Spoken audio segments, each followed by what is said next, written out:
Madame la présidente, madame la ministre, monsieur le président de la commission, monsieur le rapporteur, mes chers collègues, la France excelle toujours dans ce genre de polémique inutile, mais essentielle, car lancée par une minorité de militants décidés à enflammer le débat public et semer la division quand notre belle langue devrait nous rassembler.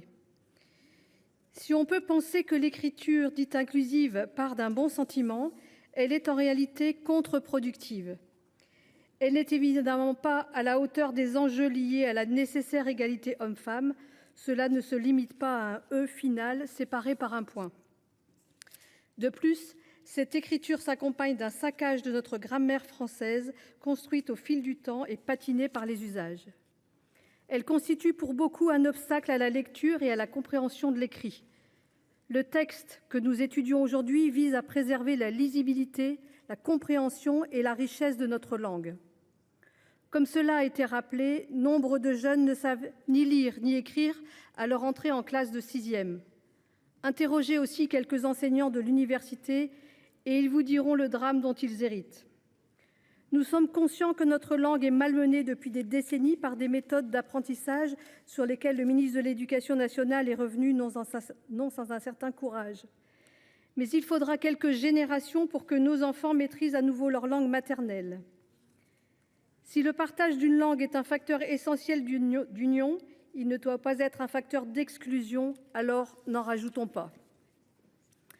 Avant d'introduire au nom d'une idéologie les artifices du langage inclusif, donnons la priorité à l'apprentissage des bases de l'orthographe et de la grammaire et transmettons modestement le goût tout simple de la lecture. Qu'une élite souhaite partager ce langage, très bien. Il ne s'agit pas d'interdire son usage. Nous ne sommes pas des censeurs. En revanche, il s'agit de préciser dans ce texte que les représentants du secteur public ne sont pas autorisés à utiliser l'écriture inclusive.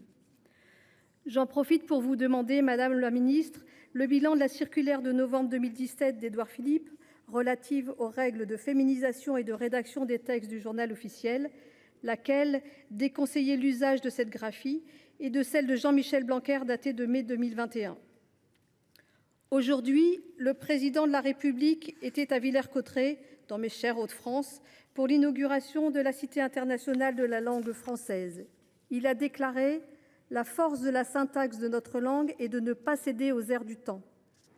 Si je ne peux que souscrire à ces propos, je m'interroge sur l'efficacité de ces deux circulaires, puisque 6 ans plus tard, la crainte de voir le développement de l'écriture inclusive inquiète la parole présidentielle.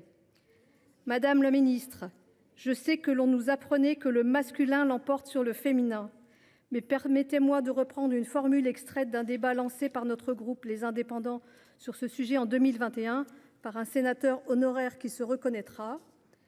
Les valeurs qui nous animent sont les principes de la République, de la liberté, de l'égalité et de la fraternité, 4 féminins dont personne ne revendique le masculin. Au nom du groupe Les Indépendants, j'accueille donc favorablement ce texte. Je vous remercie. Merci. La parole est à